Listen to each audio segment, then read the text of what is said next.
নমস্কার, আপনারা দেখছেন এবং অর্জুন। আজকে আমাদের দ্বিতীয় পর্ব। আমরা বলেছিলাম যে আমরা জাম্বুবানকে নিয়ে আলোচনা করব। জাম্বুবানের ক্ষেত্রে জাম্বুবান কিন্তু 4 যুগ এসেছিলেন, 4 যুগ। সত্য আমাদের সনাতন ধর্ম অনুযায়ী বা সনাতনী যে শাস্ত্র অনুযায়ী ইনি কিন্তু চিরঞ্জীবী এবং ইনি চার যুগেই ছিলেন বা আছেন। প্রথম হচ্ছে সত্যযুগ, তারপরে ত্রেতা যুগ, দাপর যুগ এবং কলিযুগ। তা সত্য এবং দাপর যুগ নিয়ে আমরা কিছু কথা বলবো এবং ত্রেতা নিয়েও কথা বলবো। কলিযুগের ব্যাপারে আমরা সুস্পষ্টভাবে আরও অনেক কিছু বলবো বা দেখাবো। বর্তমানে আমরা যাব সত্যযুগ। সত্যযুগে আমাদের যা শাস্ত্র বা পুরাণ আছে, জাম্বুবানের উদাহরণ আছে বামন অবতারে। বামন অবতারে দেখা যাচ্ছে যে উনি বামন অবতারের যে ঘটনাক্রম ঘটেছিল, বলি রাজাকে বামন অবতার পা দিয়ে মাটির নিচে ঢুকিয়ে দিয়েছিলেন, উনি কিন্তু সেটা সাক্ষী আছেন। কিন্তু সেই সাক্ষী পর্বে যাওয়ার আগে আপনারা একটু দেখুন, এটা একটা ড্যান্স ফর্ম। জাম্বুবানকে নিয়ে কোনো শিল্পী করছেন, তার একটা ছবি। এই হচ্ছে সেই বামন অবতার। সেটা হচ্ছে বিষ্ণুর এক অবতার, যিনি বলিকে নিজের পায়ের চাপে পাতালে পাঠিয়ে দেন। এটা রবি বর্মা কর্তৃক আঁকা চিত্র, দেখতে পাচ্ছেন আপনারা।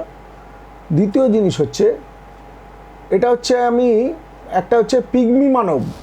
ওপাশে যাকে দেখছেন এরা হচ্ছে পিগমি মানব। আফ্রিকায় আমরা শুনেছি পিগমি, বামন, ছোট ছোট মানুষ হয়, ঠিক আছে, তার মানে প্রমাণ আছে। আর এটা হচ্ছে রামপিথেকাস। রামপিথেকাস সম্পর্কে, রামপিথেকাসের প্রচুর ফসিল পাওয়া গেছে, চোয়াল এবং এরা কিন্তু ছিল এবং একটা মানে ফরমেশনে ছিল। সুতরাং বামন অবতার পরবর্তীকালে এসছেন এবং তিনি অনেক উন্নত। তিনি তো বিষ্ণুর অবতার হিসেবে, অবতারবাদ নিয়ে আমরা যখন আলোচনা করব আমরা এই জায়গাটা দেখব। সুতরাং এটা রামপিথেকাস মানে ওই প্রজাতির মানুষ ছিল যারা আকারে অনেক ছোট, এই ব্যাপারগুলো ছিল। তা যাই হোক, আমরা আবার পরবর্তী পর্যায়ে যাই। জাম্বুবানের এই যে ছবিটা দেখছেন, ওনাকে বলা হতো রিক বা ভাল্লুক, ভাল্লুক টাইপের বলা হতো। কিন্তু এখানে ব্যাপারে যে এই ছবিটা আমার খুব পছন্দ হয়েছে বলে দেখাচ্ছে, এই ছবির সঙ্গে কিন্তু আমি একদম বিন্দুমাত্র একমত নই। কারণ এই রূপকল্পটা আসেই না। উনি তো পূর্ণ মানুষ ছিলেন, জ্ঞানী ছিলেন, ঠিক আছে। সমস্ত যুগে তিনি ভগবানকে সহায়তা করেছিলেন, এসছিলেন, ওনার বিশাল শক্তি ছিল। তা একজনের হতে পারে তার কিছু গায়ে হয়তো বেশি রোমশ ব্যাপারটা ছিল, বা আর একটা খুব বড় দিক আছে, আমরা সেটাই আসবো এই আলোচনায়। তার আগে একটু এটা দেখে নিই। দেখুন, রাজারা বা সাধারণ মানুষও কিন্তু আগেকার দিনে কী হতো, এই বন্য পশুর যে নানা রকম বা গাছপালা, এগুলোকে কিন্তু নিজেদের শিবিরে, নিজেদের যে গ্রাম তার বাইরে লাগাতেন এবং সেগুলো দিয়ে তাদের গোষ্ঠীর নামকরণও হতো। এটা কিন্তু সত্য, ঠিক আছে। এইটা আমরা দেখছি, আমি জাস্ট একটা উদাহরণস্বরূপ এটাকে নিয়ে এসছি। এটা গোপীগাইন বাঘা আইনের একটা অংশ। এখানে আমরা দেখতে পাচ্ছি রাজা নিজে এই বাঘের মুন্ডু সহ পুরো ছালটা পরে কিন্তু ওখানে করছেন, আর্চারি করছেন, কথা বলছেন মন্ত্রীর সঙ্গে। এই দেখুন, মন্ত্রী মশাই যেটা বসে আছে সেটা কিন্তু এরকমই যুক্ত একটা সিংহাসন, ওই একই বইতে, একই সিনেমায়। আর আবার দেখুন পিছেটা ওই রকম একটা অবয়ব আসছে, যেটা কিন্তু ভাল্লুকের। এটার সঙ্গে এটার কোনো সম্পর্ক নেই। একটাই সম্পর্ক আছে, আমি যেটা বোঝাতে চাইছি বা আমরা যেটা আলোচনা করতে চাইছি, সেটা হচ্ছে এই সমস্ত সময় কিন্তু এগুলো আমাদের সভ্যতায় ব্যবহার হয়েছে বিভিন্নভাবে। এই বিভিন্ন পশু বা উদ্ভিদ গাছপালার নাম দিয়ে গোষ্ঠী বা উপজাতিদের নামকরণও হয়েছে।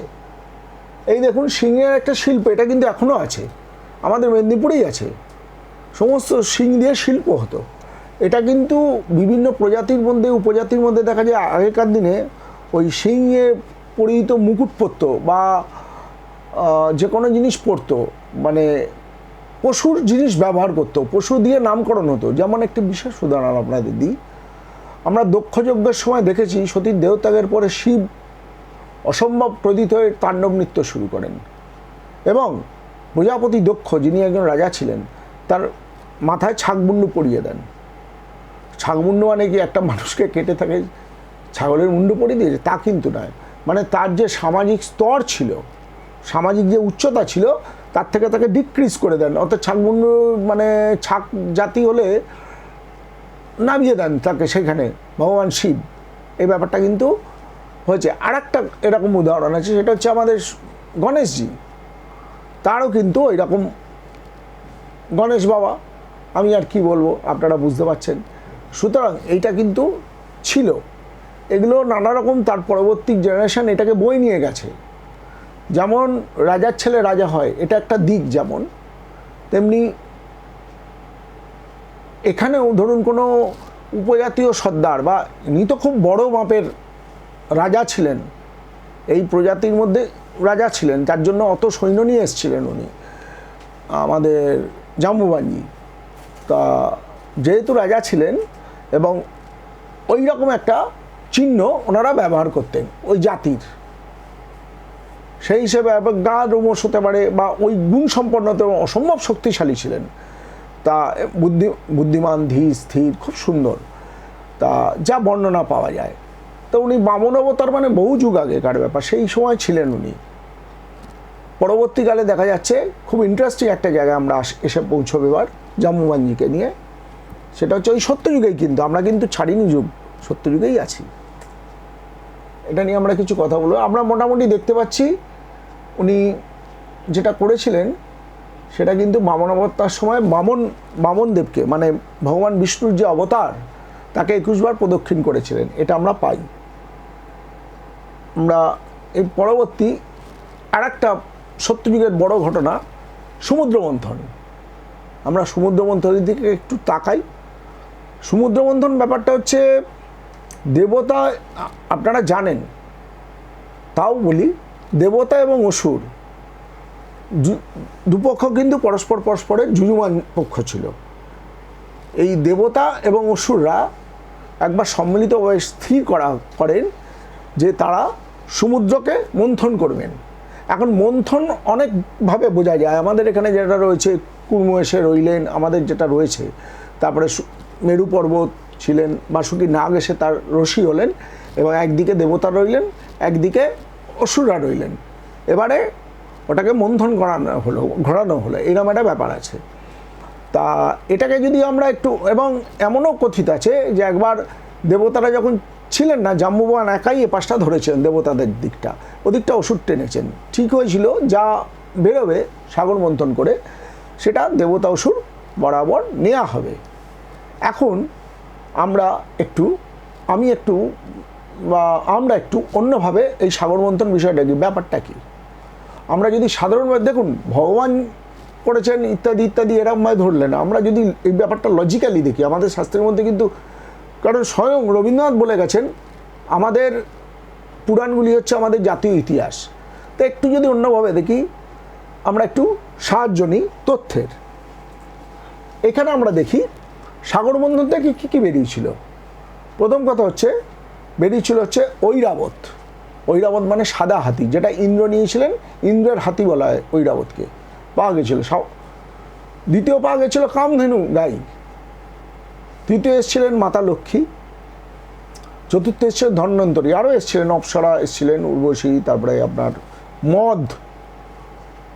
এগুলো সব সাগর মন্থন থেকে বেরিয়েছিল। এবার যদি আমরা গভীরভাবে ভাবি, চিন্তা করি, সত্যি কি সাগরকে মন্থন করলে এগুলো বেরোতে পারে? কোনো অবস্থায়, সেই যিনিই করুন, সমুদ্রকে যদি মন্থন করা হয় তাহলে কি এগুলো বেরোতে পারে?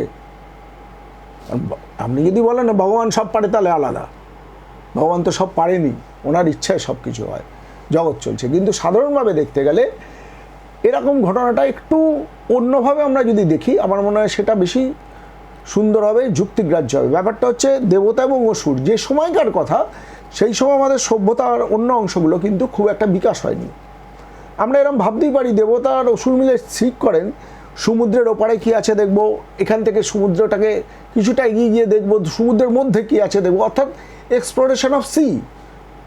এটা হতে পারে সে, এবং কেউ দেবতা বা অসুর সাহস পায়নি এককভাবে করার জন্য এক্সপ্লোর করা, যৌথভাবে হয়তো একটা উদ্যোগ নিয়ে সমুদ্রকে এক্সপ্লোর করা। এবার এই এক্সপ্লোর করতে গিয়ে হয়তো দেখা যায় কোনো একটা দ্বীপ থেকে, কারণ মালয় দ্বীপ সম্পর্কে শোনা যায় যেখানে সাদা হাতি পাওয়া যেত, সাদা হাতি নিয়ে আসে, তাই না? তারপরে ধরুন কামধেনু, অর্থাৎ যে গাইয়ের কাছে সব পাওয়া যায়, এইভাবে না দেখে বলতে পারি যে গাই ভালো পরিষ্কার দুধ দেয়, সুন্দর দুধ দেয়, দেখতে ভালো, এইভাবে যদি দেখি কামধেনু তো স্বর্গের গাই বলে যার জন্য। তা এরকম কোনো গাভীকে এক্সপ্লোরের দ্বারা নিয়ে আসে, সমুদ্রে এক্সপ্লোর করেছে, হয়তো কোনো দ্বীপে পেয়েছে, হয়তো অন্য কোনো রাজ্য থেকে নিয়ে আসে। কিভাবে নিয়ে এসছে আমি সেই প্রশ্নে যাচ্ছি না, হতে পারে, কারণ আমরা তো ঘটনা কিছু জানি না, হতেও পারে নাও হতে পারে। যারা বিশ্বাসী তারা মনে করবেন না মন্থন করেই নিয়ে এসছেন, আমিও বিশ্বাসী। আমরা যারা বিশ্বাসী আমরা একটু হয়তো অন্যভাবে দেখি, আজকাল অনেক জিনিসে অন্যভাবে দেখি, এটাও দেখতে ক্ষতি তো কিছু নেই। তৃতীয় আসছেন মাতা লক্ষ্মী।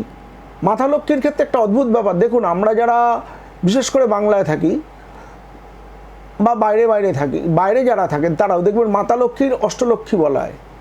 আমাদের যে লক্ষ্মী আমরা পুজো করি সাধারণভাবে বাংলার ঘরে ঘরে যেটা পূজিত হয়, তিনি হচ্ছেন ধান্যলক্ষ্মী, অর্থাৎ মা লক্ষ্মীকে আমরা ধান রূপেই দেখেছি। কীরকম? তার বাহন, তার জন্য পেঁচা, যাতে শস্যের ক্ষতি না করতে পারে রাত বিরাতে, তার জন্য পেঁচা গিয়ে সেই সব যারা শস্য ক্ষতি করে সেরকম জিনিসকে তারা খেয়ে নেয়, পেঁচা, সেই জন্য মা লক্ষ্মীর বাহন পেঁচা। তা এবং তিনি বড়দান হাতে তার সেই ঝাঁপি নিয়ে তিনি আবির্ভূত হয়েছেন। এবার যেখানে যেরকমভাবে মাকে উপাসনা করা হয়, মা তো সব রূপেই আছেন, তা মাকে নিয়ে এসছেন হয়তো কোনো একটা জায়গা থেকে, তার কাছেও সেই ব্যাপারটা ছিল, তিনি বিষ্ণুর কাছে যান তার স্ত্রী হিসেবে, বিষ্ণু তাকে গ্রহণ করেন, নারায়ণ। সর্বোপরি সবথেকে ইন্টারেস্টিং ব্যাপার হচ্ছে ধন্বন্তরী। ধন্বন্তরীকে আমরা জানি রাজবৈদ্য হিসেবে, কিন্তু তিনি এসেছিলেন হচ্ছে সমুদ্র মন্থন থেকে, মানে এক্সপ্লোরেশন অফ সি। এমন কোনো জায়গা থেকে এমন কোনো চিকিৎসককে নিয়ে আসা হয়, তার নাম ধন্বন্তরী। উনি প্রচুর তত্ত্বজ্ঞানের অধিপতি নেই চিকিৎসা বিজ্ঞান সম্পর্কে, তিনি নাকি অমৃত কলসটি এসেছেন। এই অমৃত কলসের ফোঁটাই বিভিন্ন জায়গায় বিন্দু পড়ে, তাই নিয়ে মারপিট যত হয়, কুম্ভ ইত্যাদি এই ইতিহাস আমরা পুরাণে পড়েছি, পুরাণ থেকে জেনেছি। এখন ধন্বন্তরীর যে অমৃত, এই বিষয়ে আমি একটা কথা বলি। অমৃত কি হতে পারে আমরা দুভাবে দেখব। একটা হচ্ছে আমার ছোট বয়সে মনে হয়েছে, দেখুন অমৃত তো অমৃতই, যে খেলে মানুষকে কোনোদিনই তার আয়ু চির অমর হয়ে যায় ইত্যাদি ব্যাপারগুলো আছে। কিন্তু আমার মনে হয় আমাদের কিছু স্মৃতি যুগ যুগ ধরে রয়ে যায়। যেমন ধরুন নরখাদক ছিল, তো গল্প বলতো আমাদেরকে, নরখাদক পরবর্তীকালে ছিল না, রাক্ষস খক্ষসের গল্প বলতো, খেয়ে যাবে, বাচ্চা কাচ্চা খেয়ে যাবে। আগে তো এরম ব্যাপার ছিল, কিছু জনগোষ্ঠী এরম ছিল, বাচ্চা কাচ্চা ধরে তারা খেয়ে নিত, নরখাদক ছিল। তো এইগুলো আমাদের অবসেশনে রয়েছে, আমরা মা ঠাকুমার থেকে গল্প শুনেছি, বিশেষ করে ঠাকুমা দিদিমার থেকে, আরও প্রাচীনকালের লোকের থেকে এই গল্প আমরা শুনেছি। আর একটা জিনিস হচ্ছে আপনার এটা যখন হচ্ছে এই ধন্বন্তরী ব্যাপারটা, অমৃত দেখুন, অমৃত হচ্ছে আমাদের আর একটা ব্যাপার ছিল, আপনাদের মধ্যেও আছে। আমার মা মূলত মধ্য কলকাতা থেকে এসছেন, তা একটা ব্যাপার ছিল, ছোটো বয়সে কী করতেন এটা আমার মনে পড়েছে পরবর্তীকালে, ওই নুন বলতেন হাতে নিতে নেই, নুন দিলে মুখ দিয়ে বলতে হতো অমৃত, তবে দিত। এটা আমি জানি না কোন কোন বাড়িতে আছে, তবে প্রাচীন কিছু বাড়িতে নিশ্চয়ই, একটা বাড়িতে তো আর এরকম প্রথা চালু হতে পারে না, নিশ্চয়ই কিছু প্রাচীন বাড়িতে এটা থাকতে পারে, যে পুরনো দিনের লোকরা এটা করতো। আমরাও করেছি ছোটো বয়সে। নুন এমনি হাতে দেওয়া হয় না, কিন্তু হাতে দিলে বলা হয় অমৃত। কেন?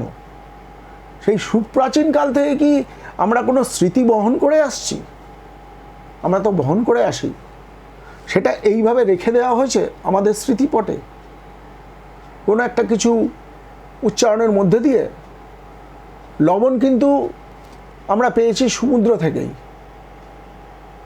আমি কোনো ব্যাপারেই কোনো সিদ্ধান্তে যাচ্ছি না, আমার কোনো সিদ্ধান্ত নেই, আমি এইগুলো আমার প্রশ্ন বা আমি জানতে চাই আপনাদের থেকে, আমি আপনাদেরকে শেয়ার করলাম এই জায়গাটুকু সমুদ্র মন্থন নিয়ে।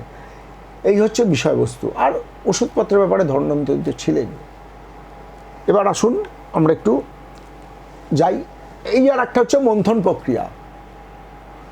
এটা হচ্ছে এই আমাদের যে ছানা মাখন তৈরি হয়, মাখন তৈরির একটা ব্যাপার। মাখন কি তাহলে অমৃত হতে পারে? এখন কিভাবে এটাকে অতিবাহিত করা হয়েছে, এবারে সম্বোধন করা হয়েছে, এই জিনিসটাকে আমি বলতে পারবো না। তবে ইয়েস, এই যে আমাদের প্রাচীনকালে মন্থন প্রক্রিয়া, এটা কিন্তু আমাদের এই যখন খাঁটি ঘি বানানো হয় বা মাখন তোলা হয় দুধ থেকে, তখন কিন্তু এই প্রক্রিয়াতেই হয়। আমি আপনাকে বলি, আপনাদেরকে, আমি গুজরাট গিয়েছিলাম কোভিডের পরেই। আমি একটা বিষয় শিখতে গিয়েছিলাম, এই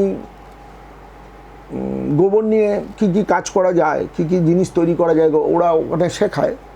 আমি মূলত গিয়েছিলাম গোবর ঠিক না, আমি গিয়েছিলাম হচ্ছে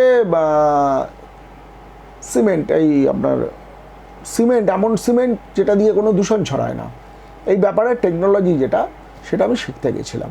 যাই হোক, তো তখন আমি দেখি ওরা জৈব খেতি করায়, অনেক কিছু শেখায়। তো ওখানে আমি একটা ছবি দেখি, কিন্তু আমি তো গুজরাটি ভাষাটা জানি না। ওখানে একটা ছবি দেখি, এই মন্থনের একটা ছবি দেখি। এই বাঁ হাতটাকে ওরা বলছে অসুরের হাত, আর ডান হাতটাকে বলছে এরা দেবতাদের হাত। এই দু হাত দিয়ে মন্থন হচ্ছে। একটা অসুরদের শক্তি, এটা হচ্ছে দেবতাদের শক্তি, দু হাতে সমানভাবে এটা চালাতে হচ্ছে। আরও গুজরাটি ভাষায় পুরো একটা ব্যাখ্যা ছিল, কিন্তু আমি যেহেতু এটা পড়তে পারি না, ওখানে টাঙানো ছিল অফিসের বাইরে একটা জায়গায় যেখানে সব লোকজন বসে, তা আমি যেহেতু পড়তে যাইনি, আমি ঠিক বুঝতে পারিনি। আগ্রহটা কিন্তু রয়ে গেছে, ব্যাপারটা কি। আমি এইটাই জানি, এই মন্থনের ব্যাপারটা জানি, 9বার এইরকমভাবে দড়িটা ঘুরবে, 9বার এদিক দিয়ে দড়িটা ঘুরবে, এটা একটা আলাদা জিনিস। কিন্তু মন্থন কিন্তু এটা নদী মন্থন বলতে পারেন, তা দিয়ে মাখন বেরিয়ে আসে। এটা একটা আমাদের ভারতীয় সনাতন ভারতবাসীর একটা বিরাট ব্যাপার। আমরা পরবর্তীকালে ভগবান কে নিয়ে যখন কিছু কথা বলবো ভগবান শ্রীকৃষ্ণকে, তখন এই ব্যাপারটা আরও অনেক বিশদভাবে আসবে। আপাতত এইটা হলো মন্থনের পর্ব। আর একটা জিনিস না বললে আমাদের হবে না, ওই মন্থন থেকে কিন্তু হলাহল উঠেছিল, আমরা সবাই জানি। বাঁচেই সেন কিন্তু বাবা শিবজি ওই হলাহল পালন করেছিলেন। অর্থাৎ ওই মন্থনের যে নেগেটিভ এফেক্টটা উনি টোটালটা গ্রহণ করে নিয়েছিলেন। সবাই পারে কি? উনি তাই আমাদের দেবাদিদেব মহাদেব, আদিগুরু শিবজি। আমরা সবাই তাকে প্রণাম করি, শ্রদ্ধা করি, ভালোবাসি। এইবার আসা যাক, আমরা একটুখানি অন্যভাবে দেখি এটা আমরা একটু আসি। আমরা এতক্ষণ ছিলাম সত্যযুগে, এবার আমরা আসবো ত্রেতা যুগে, অর্থাৎ রামায়ণ পর্বে। রামায়ণ পর্বে কিন্তু দেখা যাচ্ছে জামুবাঞ্জি উপস্থিত হয়ে যান রামচন্দ্রের সহায়তায়, তার সৈন্যবাহিনীকে নিয়ে, বিশাল সৈন্যবাহিনীকে নিয়ে। এবং ওনার বিরাট ব্যাপার হচ্ছে, যখন এই সমুদ্র পার করবে, এই জায়গাটা নিয়ে যখন প্রশ্ন আসে, কেউ বলছিল আমি এতটা লাভ দিতে পারি, কোনো সৈনিক, কেউ বলছিল আমি এতটা লাভ দিতে পারি। সংকটমোচন মানে আমাদের মহাবলী হনুমানজি, তিনি অ্যাকচুয়ালি কত বড় শক্তির অধিকারী তিনি নিজে ভুলে গেছিলেন। জামুবাঞ্জি তখন তার সেই শক্তির কথা মনে করিয়ে দেন, ওনার মনে পড়ে, এবং সেই অসাধ্য কাজ সংকটমোচন অনায়াসে করেন। আর একটি ছবি দেখুন, আশা করি আপনাদের এই ব্যাপারটা, জাম্বুবাঞ্জির ব্যাপারটা, আমরা সত্য এবং ত্রেতা যুগ একটা মোটামুটি একটা আলোচনা করা হলো। এরপর যে যুগটা আসছে সেটা কিন্তু আমাদের আলাদা আলাদাভাবে বলতে হবে, কারণ দাপর যুগে আমাদের অনেক বেশি কংক্রিট জাম্বুবাঞ্জি সমান অনেক বেশি কংক্রিট আমাদের কাছে আছে, মানে রসদ আছে আপনাদেরকে বলার মতো। এবং কলিযুগে একদম অনেক বেশি রেকর্ড, মানে এখন বর্তমান সময় দাঁড়িয়ে অনেক বেশি রেকর্ড আমাদের কাছে জাম্বুবানজি এই যুগেও, সেটা আমরা সরাসরি দেখাবো, বলবো।